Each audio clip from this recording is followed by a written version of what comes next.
Assalamualaikum warahmatullahi wabarakatuh. Perkenalkan kami dari kelompok 14 dengan anggota Abian dengan NPM 21057, lalu ada Sajidah Tiara dengan NPM 21060, lalu Alma dengan NPM 21062, lalu ada Amalia dengan NPM 21072, lalu saya sendiri Arif Sulistyo dengan NPM 21074 dan Duha Cahya dengan NPM 21099.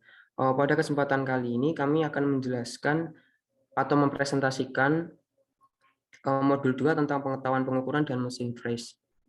Latar belakang dari modul 2 yaitu mempelajari tentang macam-macam alat ukur serta prinsip kerjanya, lalu terdapat jenis-jenis dari mesin freeze dan penerapan mesin freeze dalam dunia industri.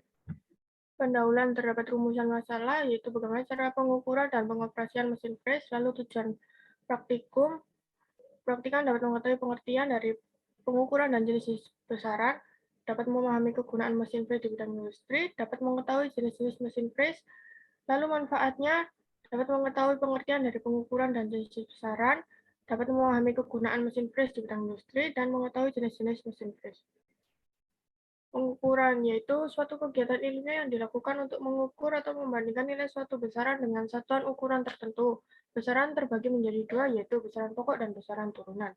Lalu alat ukur, yaitu sebuah alat yang berfungsi untuk menunjukkan, mengukur, dan merekam segala kuantitas fisik. Jangka sorong manual, yaitu alat ukur panjang yang dapat digunakan untuk mengukur panjang suatu benda dengan ketelitian hingga 0,1 mm. Berikut adalah gambar dari jangka sorong manual. Lalu mikrometer skrup adalah alat pengukuran untuk diameter atau ketebalan bahan yang cukup kecil dengan ketelitian 0,01 mm seperti mengukur ketebalan kawat tembaga. Berikut adalah gambar dari mikrometer skrup. Mesin freeze adalah salah satu mesin perkakas dengan gerak utama berputar yang dirancang untuk keperluan permesinan, mulai dari bentuk-bentuk yang sederhana, yaitu permukaan rata, atau bentuk-bentuk yang spesifik seperti profil, radius, silindris, dan lain-lain. Berikut adalah gambar dari mesin freeze. Selanjutnya adalah prinsip dari mesin freeze, di mana prinsipnya menggunakan tenaga untuk pemotongan berasal dari energi listrik, kemudian diubah menjadi gerak utama oleh sebuah motor listrik. Kemudian gerakan tersebut akan diteruskan melalui transmisi untuk menghasilkan gerakan putar pada poros mesin milling. Kemudian gerakan pemotongan tersebut pada cutter jika dikenakan pada benda kerja yang telah dicekam, maka akan terjadi gesekan, sehingga akan menghasilkan potongan pada bagian benda kerja. Selanjutnya adalah flowchart, di mana terdapat langkah-langkah dari praktikum pengukuran dan juga penggunaan mesin freeze dilihat dari flowchart berikut. Yang pertama, ketika kita mulai, kemudian ada studi literatur, studi praktikum, menentukan rumusan, tujuan, masalah, dan juga apa saja alat yang digunakan. Yang pertama ada jangka sorong, mikrometer skrup, mesin freeze, mata pisau, mesin freeze. Kemudian ada juga bahan yang digunakan seperti yang tertera pada slide berikut. Selanjutnya adalah SOP. SOP yang pertama adalah jangka sorong, kemudian ada SOP dari mikrometer skrup, kemudian ada SOP dari mesin freeze, di mana SOP tersebut terdapat bagaimana kita mempersiapkan dan juga menggunakan alat-alat tersebut. Selanjutnya, kita memerlukan peralatan K3 untuk mengurangi terjadinya kecelakaan kerja seperti kacamata, sepatu safety, kemudian pelindung wajah ataupun masker. Setelah kita memahami dari apa aja yang kita perlukan, kemudian kita mulai mengumpulkan data, kemudian mengolah data, melakukan apa aja yang di flow sheet, kemudian kita menganalisis data, mengolah data, dan juga selesai. Yang di sini ada pemaparan pengumpulan data, di mana di sini ada data dari jangka sorong. Yang kedua ada data dari mikrometer. Dari data tersebut kita akan melakukan pengolahan data.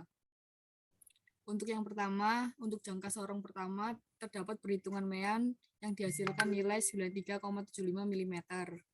Lalu ada median dengan nilai 93,76 mm. Lalu ada range dengan nilai 0,41 mm. Lalu ada modus senilai 93,59 mm, lalu standar deviasi 0,1713 mm.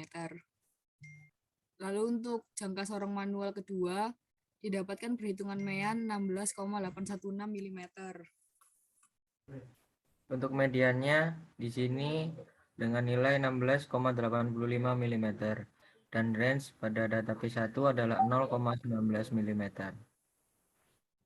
Untuk modus nilai yang pada P1 adalah 16,86 mm.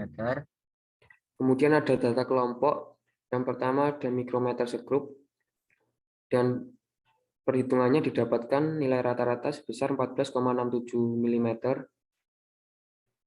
Lalu untuk modusnya sendiri didapatkan nilai 14,69 mm, kemudian standar deviasi didapatkan nilai 0,040 mm.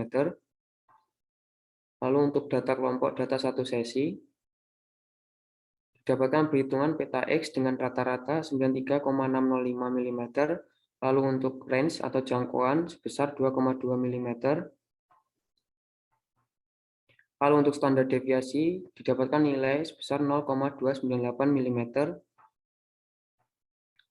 Lalu untuk uji kecukupan data, N aksen dengan nilai K2 dan S 0,05 didapatkan nilai dengan sebesar 0,040967. Dengan demikian karena N aksen kurang dari N maka data dianggap cukup.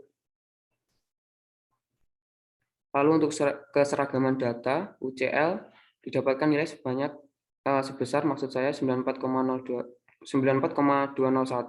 lalu untuk CL 93,605 dan lalu untuk LCL 93,009. Lalu untuk perhitungannya berdasarkan grafik bisa dilihat untuk peta X, maksud saya peta R, dari data tersebut data pengamatan masuk ke dalam range antara UCL dan LCL maka data tersebut seragam. Kemudian untuk perhitungan peta R, kita kemudian cari rata-ratanya, kita dapatkan 0,925 mm. Kemudian kita nyari jangkauannya, yaitu ketemu 1,79 mm. Next. Kemudian standar deviasinya dari tabel ini kita mendapatkan nilai 0,855 mm. Next. Nah, untuk uji kecukupan datanya seperti ini, N aksen, K sama dengan ini, kemudian kita mendapatkan nilai 11.528,648 mm. Karena R aksen itu lebih dari R, maka data dianggap belum cukup. Next. Nah, keseragaman datanya ini UCL kita dapatkan 2,63, kemudian CL-nya kita dapatkan 0,925, kemudian LCL-nya kita dapatkan 0 mm karena minus. Next. Nah, ini grafiknya dari peta R. Nah, dari data tersebut, data pengamat masuk dalam range antara UCL dan LCL. Di tengah ini, maka data tersebut seragam. Next. Nah, kemudian untuk flow sheet. Langkah-langkahnya pertama kita menyiapkan alat dan bahan. Kemudian kita memahami dan memperhatikan bagian-bagian mesin, rais, dan kegunaannya. Kemudian kita masukkan mata arbor ke arbor, lalu kunci dengan kunci arbor sebagai penguat. Kemudian kita menjepit benda kerja pada meja kerja. Kemudian kita memastikan posisi meja sejajar dengan benda kerja dan menurunkan arbor mendekati benda kerja. Nah, kemudian tekan tombol on lalu melakukan perfraisan. Jika sudah, kita matikan mesinnya dengan tombol off. Next. Analisa dan pembahasan. Analisanya alat pada pengukuran menggunakan mikrometer segrup dan jangka sorong. Bahan yang digunakan pada pengukuran ialah besi tor. Sedangkan alat pada mesin pres menggunakan mesin pres itu sendiri dengan mata pisau mesin pres. Bahan yang digunakan pada mesin pres yaitu balok kayu. Pada pengukuran menggunakan alat ukur konvensional seperti jangka sorong dan mikrometer segrup, di mana alat ukur ini digunakan pada pengukuran ketebalan dari suatu benda kerja. Pada praktikum menggunakan mesin pres, harus mempersiapkan alat dan bahan, kemudian harus diperhatikan adalah menggunakan kacamata untuk melindungi mata dari debu saat proses pempresan. Dari praktikum tersebut dapat disimpulkan bahwa pengukuran adalah kegiatan untuk membandingkan nilai besaran, kemudian juga disimpulkan bahwa mesin freeze ini memiliki banyak kegunaan seperti meratakan permukaan benda, digunakan pada pabrik industri, pembuatan part atau spare komponen baru, dan juga membuat alur keyway. Selain itu, dapat juga disimpulkan bahwa jenis mesin freeze ini terdapat 3, yaitu yang pertama ada horizontal, vertikal, dan juga mesin freeze universal. Kemudian saran dari praktikum ini sebaiknya perhatikan lebih teliti dalam menggunakan jangka sorong dan mikrometer. Kemudian sebaiknya perhatikan memahami kegunaan dari tiap bagian mesin frais agar dapat menggunakan dengan tepat. Kemudian terakhir sebaiknya perhatikan menggunakan APD pada saat praktikum untuk menghindari terjadinya kecelakaan. Cukup sekian presentasi dari kelompok 14, kurang lebihnya mohon maaf. Semoga bisa memberi penjelasan tentang modul 2 dari laboratorium proses manufaktur. Sekian, wassalamualaikum warahmatullahi wabarakatuh.